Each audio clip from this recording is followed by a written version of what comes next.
Captain Jake Morrison pressed his face against the cold glass of the observation window. Down below, something incredible was happening again. A group of massive creatures moved slowly toward the human settlement. These were not ordinary animals. They stood 12 feet tall with black fur that looked like metal in the sunlight. Their teeth were as long as human fingers and sharp, enough to cut through steel. But these fearsome beasts were not here to attack. Each one carried something precious in their huge mouths. Baby creatures, small and helpless, wrapped carefully in their parents' gentle grip. The giant predators walked right up to the main gate of the human colony and placed their babies on the ground. Then they stepped back, looked at the human guards for a moment, and walked away into the wilderness. This same strange event happened every few weeks. Different creatures came each time, but they all did the same thing. They brought their babies and left them with the humans. Jake had been watching this for 3 years now. He still could not understand it. Why would deadly predators trust humans with their most precious possessions? It made no sense at all. Dr. Lisa Harper walked up beside him. She carried a thick notebook filled with drawings and notes about all the different alien creatures they had seen. Lisa was the smartest person Jake knew when it came to understanding aliens, but even she was puzzled by this behavior. The Kithrin pack just dropped off 6 more pups, Lisa said quietly. She pointed to the wolf-like creatures below. That makes 43 different species this year alone. Jake shook his head in wonder. Any theories yet? Lisa opened her notebook and showed him page after page of careful observations. At this pattern, every single predator species does the exact same thing. They come alone or in small groups. They never show any aggression toward our people. They place their young at our gates and leave.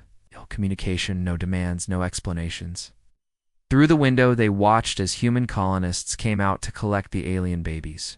The people moved carefully and gently. They had learned how to handle each type of creature over the years. Some aliens needed special temperature control. Others required specific types of food or lighting. 10-year-old Amy Collins ran out with the adult caretakers. She had grown up in this colony and was not afraid of the alien creatures at all. In fact, she seemed to understand them better than most adults. Amy knelt down beside one of the Kithrin pups and made soft clicking sounds. The baby alien responded by moving closer to her. That girl has a gift, Lisa said, making notes in her book. I have never seen anything like it. She can calm down even the most frightened alien babies. Jake nodded. Amy was special, but she was not the only one. Many of the human children in the colony had developed amazing abilities to communicate with and care for the alien creatures. It was as if humans and aliens were meant to be together. The captain thought back to when this all started. 5 years ago, the first predator had appeared at their gate. It was a massive lizard-like creature with poisonous spines covering its back. The colonists had been terrified. They locked down the settlement and prepared for an attack. But the creature had not attacked. Instead, it had placed a small egg near their gate and walked away. The humans had not known what to do with the egg, but they could not just leave it to die, so they took it inside and tried to care for it. When the baby hatched, it was nothing like its fierce parent. The little creature was curious and playful. It seemed to love being around humans. As it grew, it became gentle and intelligent, showing no signs of the violent nature that its species was known for. Word of this strange event spread to other human colonies across the galaxy. Soon, reports came in from everywhere. The same thing was happening on dozens of different worlds. Predators were bringing their babies to human settlements and leaving them their commander. Alex Rodriguez had been worried at first. He was in charge of keeping the colony safe, and having dangerous alien creatures nearby made him nervous. But after years of watching, he had to admit that these predators showed no interest in hurting humans. They seemed to see humans as something special, something to be trusted with their most precious cargo. It does not make sense from an evolutionary standpoint, Lisa explained to Jake as they continued watching. Predators are programmed to protect their young at all costs. They should never give them to another species, especially not to potential competitors or prey. Jake turned away from the window. But we are not their competitors or prey, are we? They do not see us that way at all. No, Lisa agreed. They see us as something else entirely. But what? Down in the nursery levels of the colony, dozens of alien creatures lived alongside human children. The facility looked like a cross between a zoo and a daycare center. There were climate-controlled rooms for creatures that needed special environments. There were play areas where young aliens could exercise and develop their natural abilities. There were feeding stations designed for dozens of different types of alien biology. Bobby Martinez, age 15, was helping to feed a group of young thornback ridge runners. These creatures would grow up to be solitary hunters, capable of tracking prey across entire continents. But raised by humans, they were becoming something different. They were social, cooperative, and incredibly loyal to their human caretakers. Lisa, Bobby called out as the doctor entered the nursery. You need to see this? Spike learned a new trick. One of the ridge runners, a creature the size of a large dog, with sharp spines along its back, approached Lisa. Instead of showing aggression or fear, it sat down and offered its paw. Just like a trained dog might do. Lisa stared in amazement. This behavior was completely unknown in wild ridge runners. They were not pack animals, and they certainly did not show submission to other species. Yet here was one acting like a domesticated pet.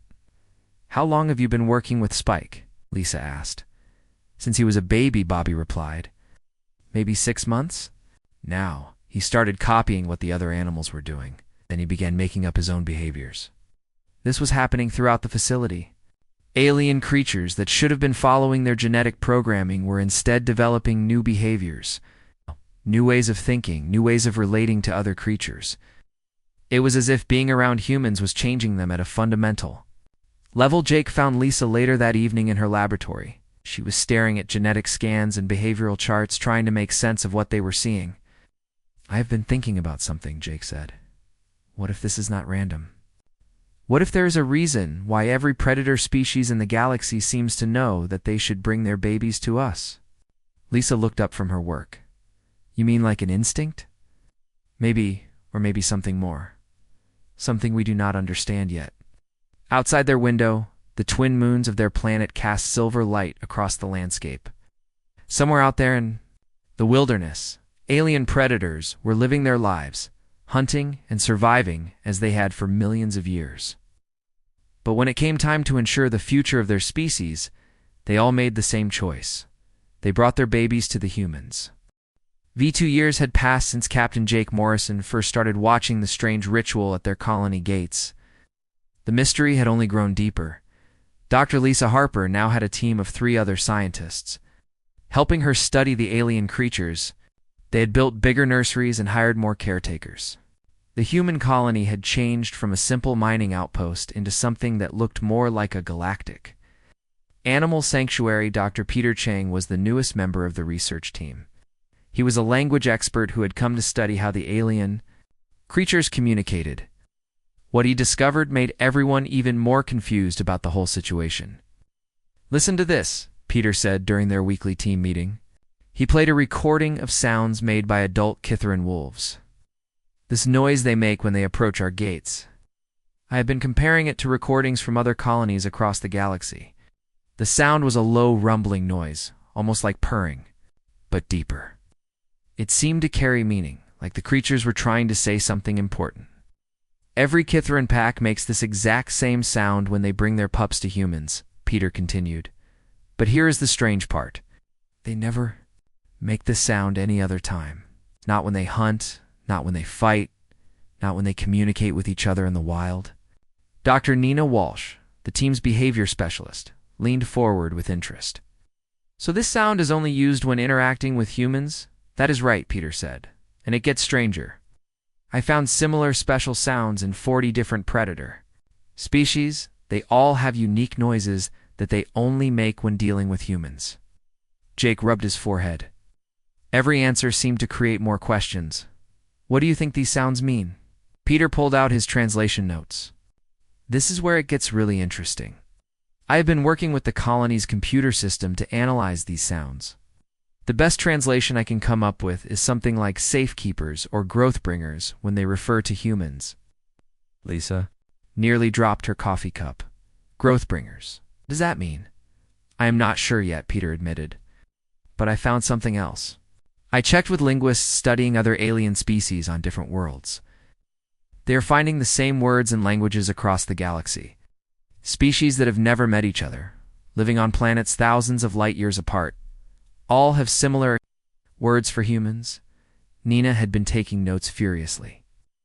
That suggests this knowledge is very old, maybe millions of years old, passed down through genetic memory or cultural traditions. The meeting was interrupted by young Amy Collins running into the room. She was 17 now and had become the colony's best alien caretaker. She could communicate with creatures that even the adult scientists could not understand. Dr. Harper, you need to come see this right away, Amy said breathlessly. Something amazing is happening in Nursery 3. They all followed Amy down to the lower levels of the colony. Nursery 3 housed some of their most dangerous alien babies.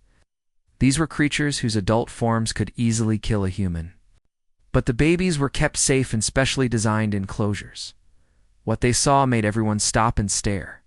A group of young Shadowmane stalkers were working together to solve a puzzle that the humans had given them. These creatures were supposed to be completely solitary when they grew up. Adult Shadowmanes avoided each other except during mating season, but these human-raised babies were cooperating like a team. When did they start doing this? Lisa asked. 3 days ago, Amy replied. At first I thought it was just play behavior. But look at what they are actually doing. The puzzle was designed for human children. It required planning, cooperation, and abstract thinking. The young Shadowmanes were not just solving it, they were solving it faster than most human kids could. Bobby Martinez appeared from behind one of the enclosures. He was 20 now and worked as a full-time caretaker. It is not just the Shadowmanes, he said. All the creatures are getting smarter, way smarter than they should be. He led them to another enclosure where a young crystalline Vex was creating patterns with colored blocks.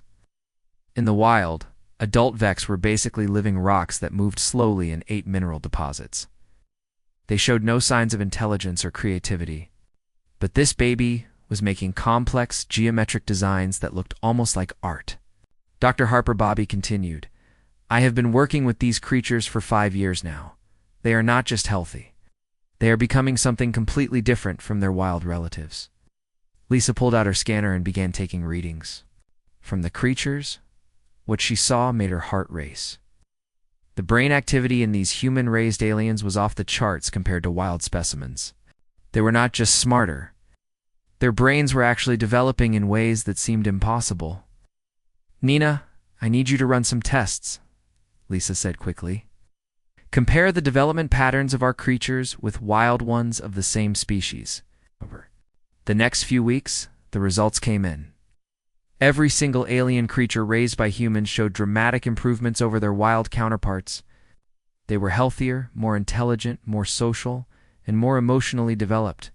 It was as if being around humans was causing them to evolve at an incredible speed. Jake called another meeting to discuss these findings. Representatives from other human colonies joined them through video communication.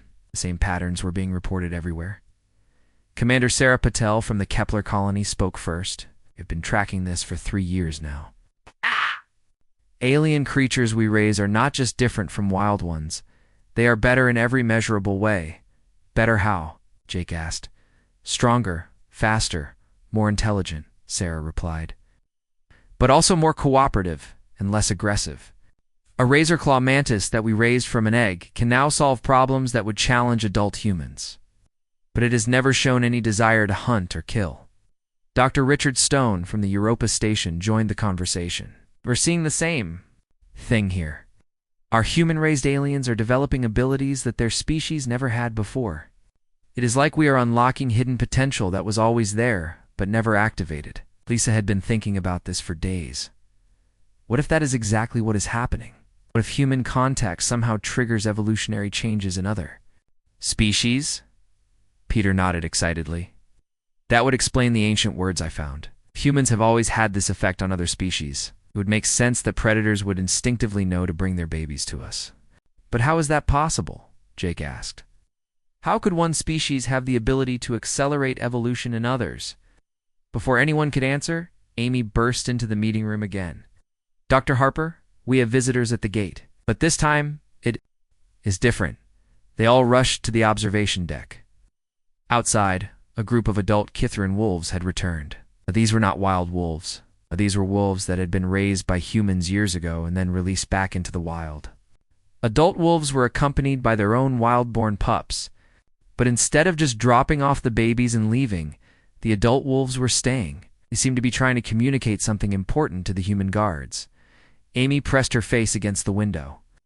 I think they are trying to tell us something.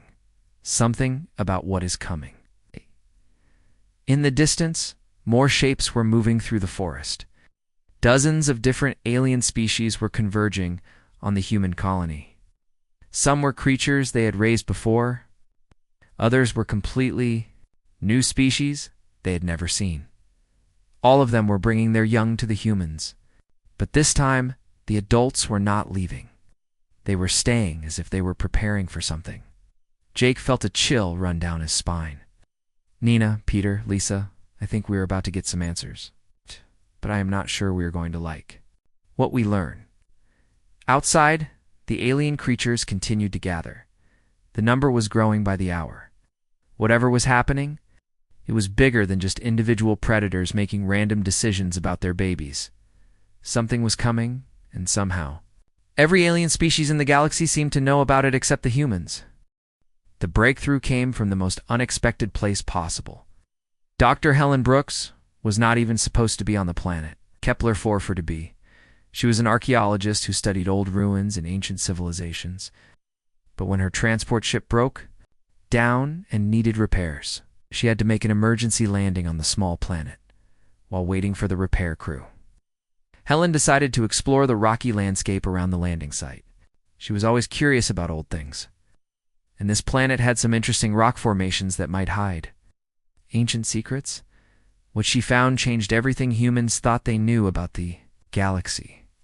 Hidden beneath a large hill was an entrance to an underground complex. The doorway was made of materials that Helen had never seen before. They looked like crystal, but felt warm to the touch. Strange symbols were carved into the walls, glowing with a soft blue light. Helen called for help. Immediately, within days, a full archaeological team arrived with Captain Jake Morrison and Dr. Lisa Harper. They all wanted to see what Helen had discovered. The underground complex was enormous. Room after room stretched out in all directions, filled with crystalline structures that hummed with energy. But the most amazing discovery was in the central chamber. Thousands of crystal data cores lined the walls, each one containing vast amounts of information. Dr. Peter Chang worked day and night to figure out how to read the ancient data.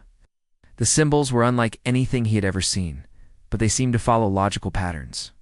After weeks of careful work, he finally cracked the code. What he found in those crystals made everyone's blood run cold. The data cores contained the history of an ancient civilization called the progenitors. These beings had existed millions of years ago, long before humans had even evolved on Earth. They had been incredibly advanced, the power to travel between stars and create life itself. But the progenitors had foreseen their own end. A great catastrophe was coming that would destroy their civilization. They knew they would not survive, but they wanted their work to continue. So they created a plan that would take millions of years to complete.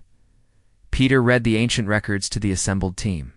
The progenitors seeded life throughout the galaxy. They created thousands of different species on hundreds of worlds. But they did not create these species randomly. Every creature was designed with a specific purpose. Lisa leaned forward. What kind of purpose? What? They were all part of a vast experiment, Peter continued. The progenitors wanted to create the perfect galactic civilization. They designed predator species to be strong and fierce, but they also programmed them with hidden potential. This potential could only be unlocked by a special type of creature. Jake felt his heart racing. What type of creature? Peter looked up from the crystal reader. They called them the inheritors, a species that would eventually evolve with the unique ability to guide other species to their full potential. The progenitors programmed all their created species to recognize the inheritors when they appeared. Amy Collins had been listening quietly in the corner. The inheritors are humans, are they not? Peter nodded slowly. According to these records, yes. Humans have the exact combination of traits that the progenitors were looking for: empathy, adaptability, patience, and the ability to form emotional bonds with any species. The room fell, silent as everyone tried to understand what this meant. Humans had been unknowingly fulfilling an ancient plan for millions of years. Every time they took in alien babies and raised them, they were continuing the work that the progenitors had started. Dr. Nina Walsh spoke up. This explains why the alien creatures develop so much when raised by humans. We are not just caring for them. We are activating genetic programs that were put in place millions of years ago. Helen had been exploring deeper into the complex while the others studied the data cores. She came running back with exciting news. There's more down here, much more. I found what looks like a library, but it is bigger than anything I have ever seen. They followed Helen deeper underground. The library was incredible. Crystal walls stretched up higher than they could see, covered with data cores that contained the knowledge of an entire galactic civilization. But what caught their attention was a large, central display that was still active. The display showed a map of the galaxy with thousands of glowing dots. Each represented a world where the progenitors had placed their created species.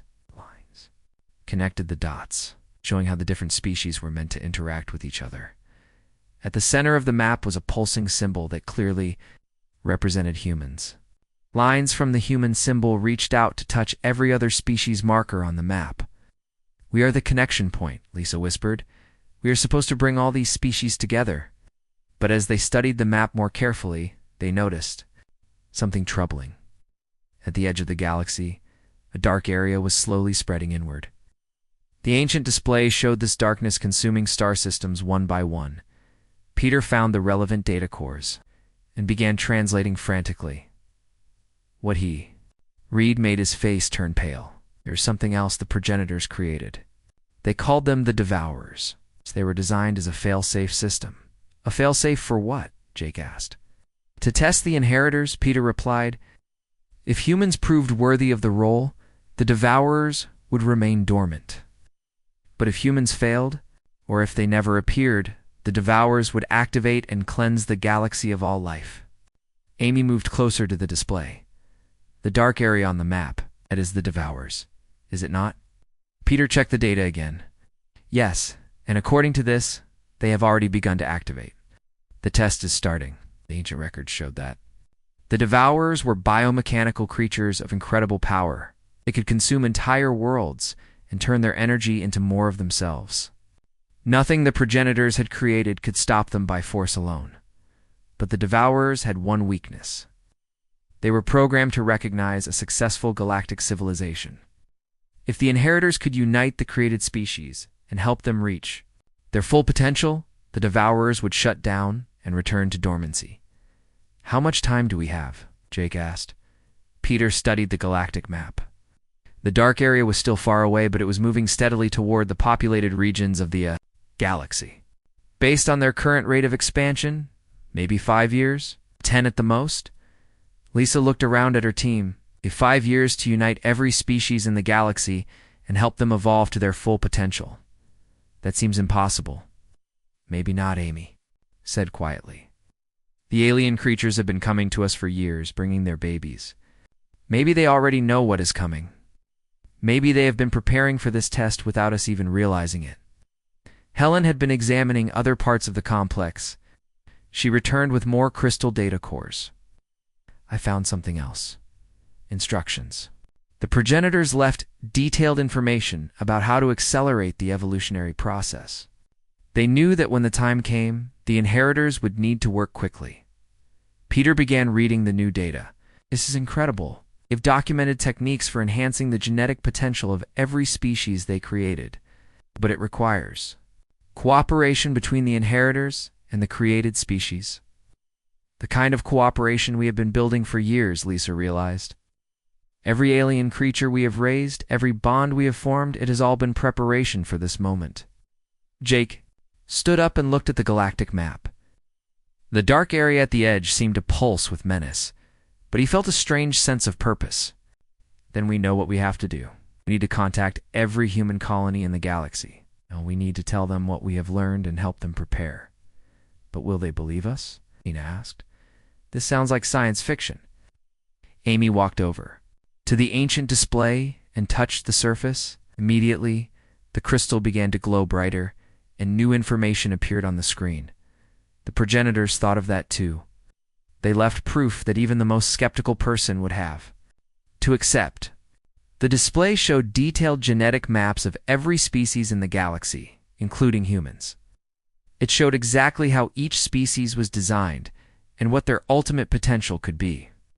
The evidence was overwhelming and undeniable. We have the proof, Jake said. Now we need to use it. The test is coming whether we are ready or not, but maybe, just maybe, we can pass it.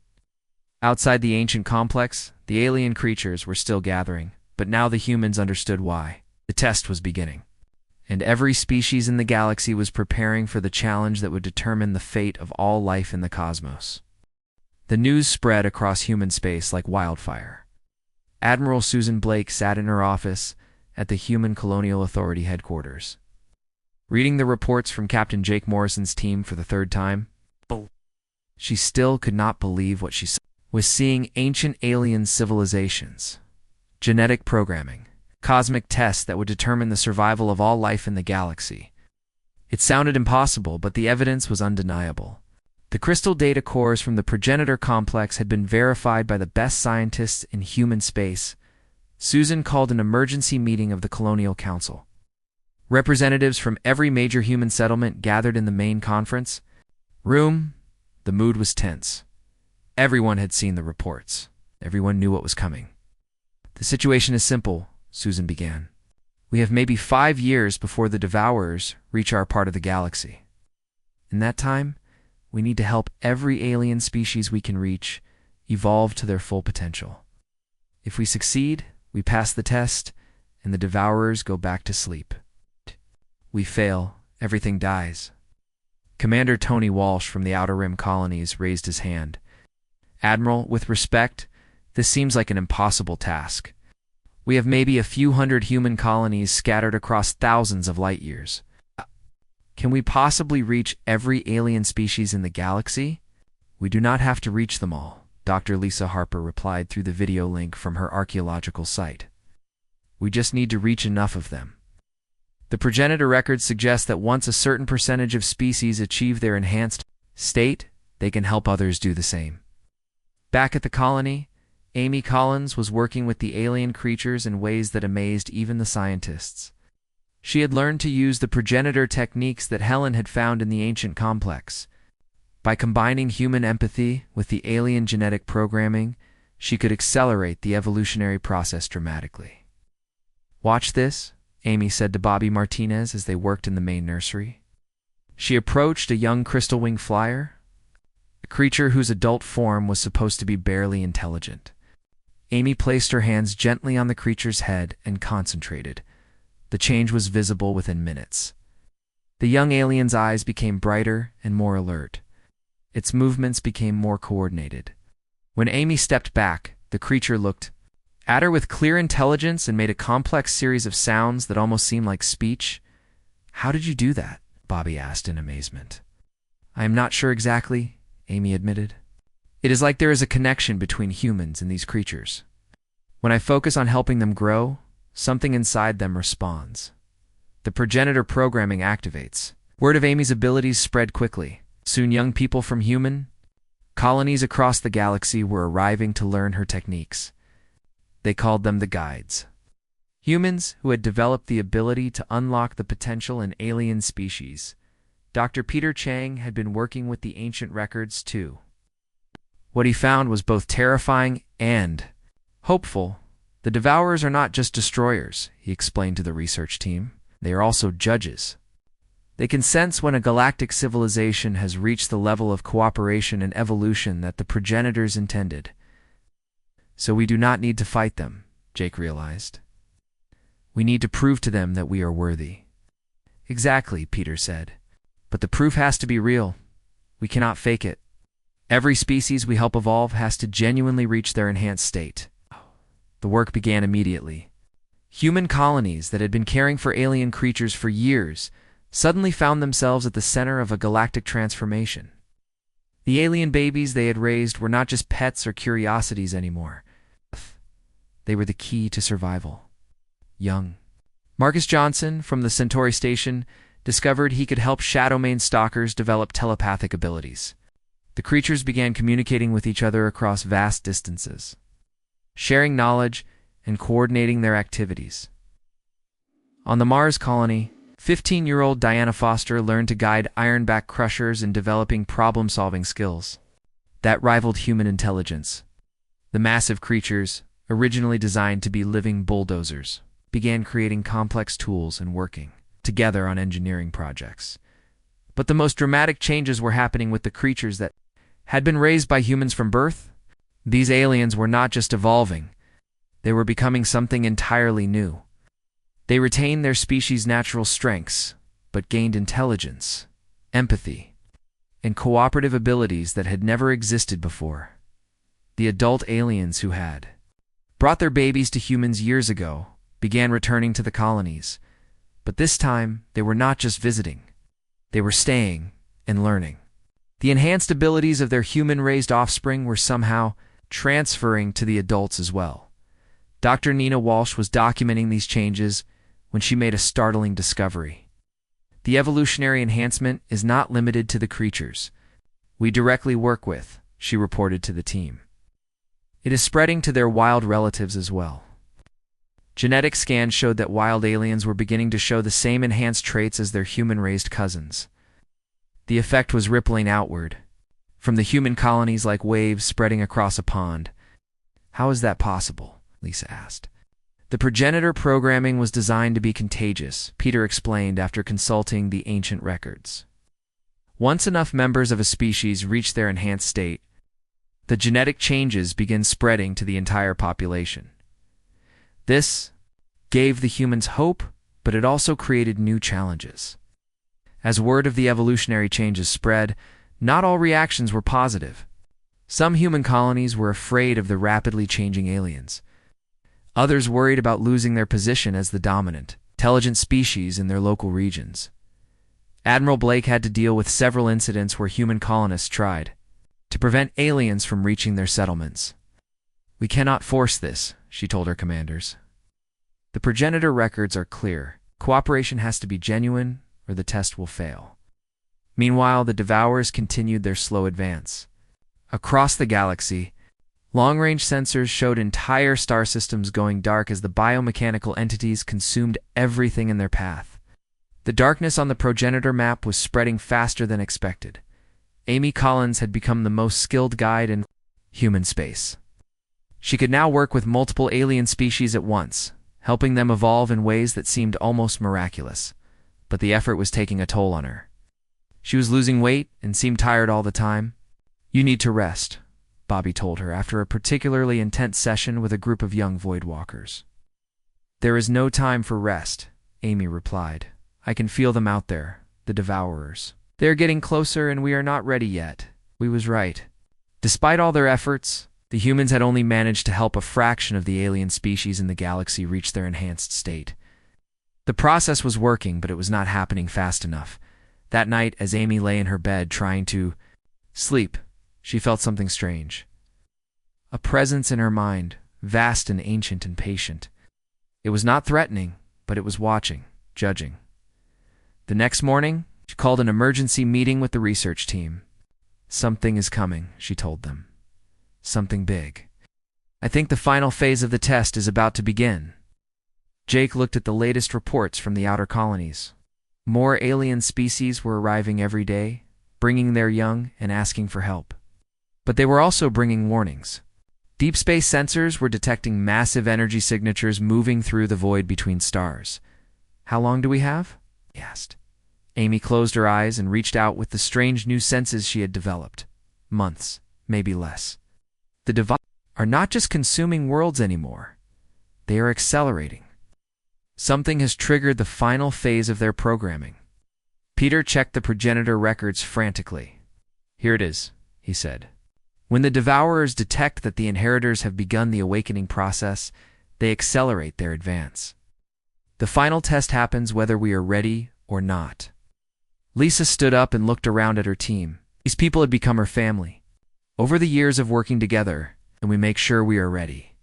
We have learned how to guide the evolution of individual species. Now we need to figure out how to unite them all. Outside the research station, hundreds of alien creatures were gathered. Some were species they had worked with for years. Others were completely new arrivals. Some of them were looking to the humans for guidance. The test was coming, and everyone could feel it. The question was no longer whether humanity would face the challenge, but whether they would be strong enough to pass it when the moment arrived. The Devourers arrived 3 months earlier than anyone expected. Captain Jake Morrison stood on the bridge of the research vessel watching the long-range sensors with growing alarm. Massive dark shapes were moving through space toward the human colonies. Each shape was the size of a small moon, made of twisted metal and organic tissue that pulsed with sickly light.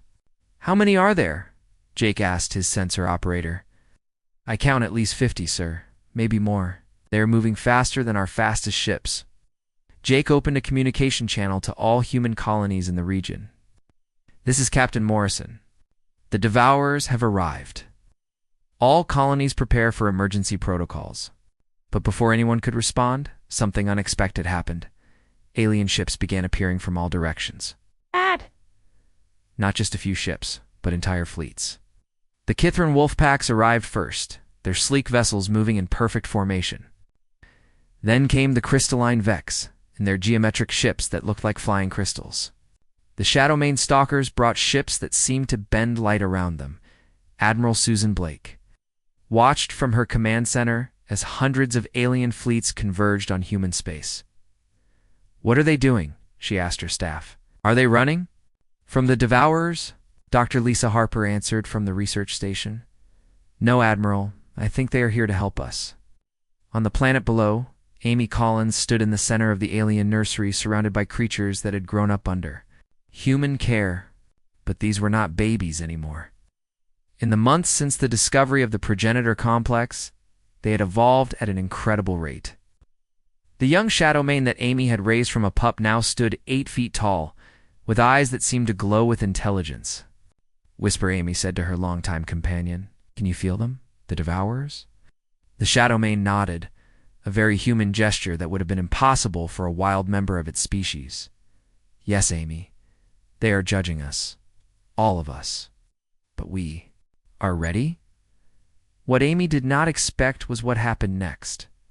Whisper began to change. Its body became translucent, and Amy could see energy flowing through it like liquid light.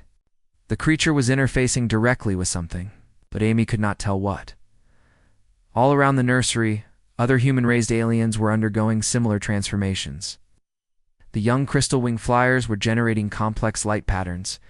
The ironback crushers were producing harmonic vibrations that seemed to resonate through the ground itself. They are connecting, Amy realized. All of them are connecting to some kind of network. Dr. Peter Chang was monitoring communications across the galaxy when he detected something impossible. "Lisa, you need to see this. The alien species are all talking to each other, not just locally, but across the entire galaxy.